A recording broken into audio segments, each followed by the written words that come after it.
Que coração. Sisters, friends. In 2013, my Em wife 2013, minha esposa Laurel e eu fomos chamados para servir como líderes de missão na missão República Tchecoslováquia.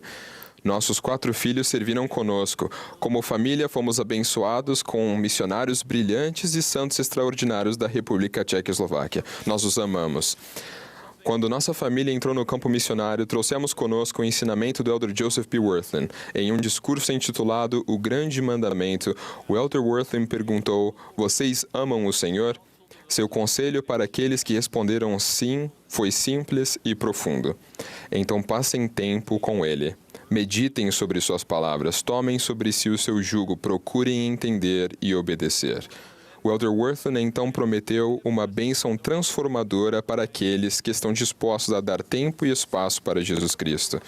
Nós nos comprometemos a obedecer aos princípios ensinados pelo Elder Wirthlin e estudá-los. Com nossos missionários, passamos muitas horas lendo as experiências de Jesus, estudando os livros de Mateus, Marcos, Lucas e João do Novo Testamento e o livro de Terceiro Nefe do livro de Mórmon. No final de cada reunião com os missionários, depois de ler, debater, refletir e aprender sobre Jesus, terminávamos com uma mensagem espiritual de um dos capítulos que chamávamos de os 5 Evangelhos. Para minha esposa, nossos missionários e eu, passar tempo envolvidos com as experiências de Jesus nas Escrituras mudou tudo. Adquirimos um profundo apreço por quem Ele foi e por aquilo que era importante para Ele. Ponderamos juntos sobre como e o que Ele ensinou, as maneiras pelas quais Ele demonstrou amor, o que Ele fez para abençoar e servir, seus milagres, como Ele respondeu à traição, o que Ele fez com emoções humanas difíceis, seus títulos e nomes, como Ele ouviu, como Ele resolveu conflitos, o mundo em que viveu, suas parábolas, como Ele incentivou a união e a bondade, sua capacidade de perdoar e curar, seus sermões, suas orações, seu sacrifício expiatório, sua ressurreição e seu Evangelho. Muitas vezes nos sentimos como Zaqueu, que era de pequena estatura, correndo para subir em uma figueira enquanto Jesus passava por Jericó, porque, como Lucas escreveu, nós procurávamos ver quem era Jesus. Não era Jesus como nós queríamos ou desejávamos que fosse, mas Jesus como Ele realmente era e é. Assim como o Elder Wirthlin prometeu, aprendemos de modo muito real que o Evangelho de Jesus Cristo é um evangelho de transformação. A partir de homens e mulheres terrenos, refina-nos para que nos tornemos homens e mulheres eternos. Aqueles dias foram muito especiais. Passamos a acreditar que, para Deus, nada é impossível. As tardes sagradas em Praga, Bratislava ou Brum, vivenciando o poder e a realidade de Jesus, continuam sendo uma forte influência em nossa vida. Nós estudamos muitas vezes Marcos 2, de 1 a 12. Essa história é fascinante.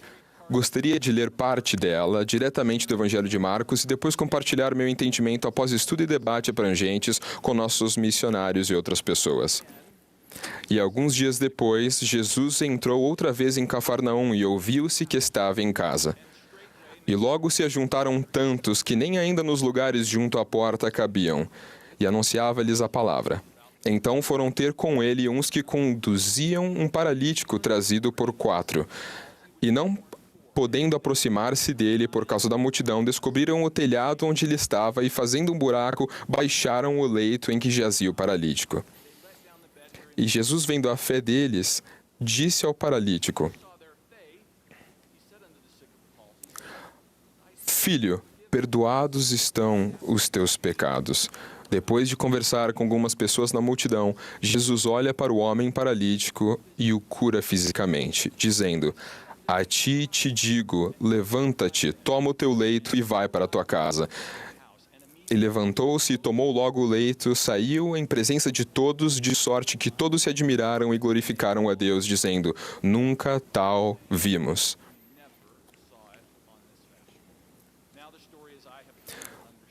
Vou compartilhar minha impressão pessoal da história. No início de seu ministério, Jesus retornou a Cafarnaum, uma vila de pescadores localizada na costa norte do Mar da Galileia. Ele havia realizado uma série de milagres ao curar os enfermos e expulsar espíritos malignos. Ansiosos para ouvir e estar na presença do homem chamado Jesus, Os cidadãos se reuniram na casa onde haviam rumores de que ele estava hospedado. Quando chegaram, Jesus começou a ensinar. As casas em Cafarnaum naquela época eram térreas, com telhados planos e muito próximas umas das outras. O telhado e as paredes eram uma mistura de pedra, madeira, barro e palha, acessados por um conjunto de degraus simples na lateral da casa. A multidão cresceu rapidamente, encheu a sala onde Jesus estava ensinando e se espalhou pela rua. A história se concentra no homem paralítico e seus 4 amigos. A paralisia é muitas vezes acompanhada de fraqueza e tremores. Imagine um dos 4 amigos dizendo aos outros: Jesus está em nossa vila, sabemos sobre os milagres que ele realizou e aqueles a quem curou. Se pudermos levar o nosso amigo a Jesus, talvez ele também possa ser curado. Então, cada um deles pega em um dos lados da cama ou esteira em seu amigo e começa a carregá-lo pelas ruas tortuosas, estreitas e não pavimentadas de Cafarnaum. Com os músculos doloridos, eles dobram a última esquina apenas para descobrir que, como diz a Escritura, a multidão reunida para ouvir é tão grande que é impossível chegar a Jesus. Com amor e fé, os 4 não desistiram. Em vez disso, eles sobem rapidamente os degraus para o telhado, levantam um amigo e sua cama com muito cuidado, quebram o telhado da sala onde Jesus estava ensinando e baixam seu amigo. Imaginem que, no que deve ter sido um momento importante de ensino, Jesus ouve um ruído, olha para cima e, enquanto poeira e palha caem na sala, ele vê um buraco se abrindo no teto. Um homem paralítico em uma cama é então baixado no chão.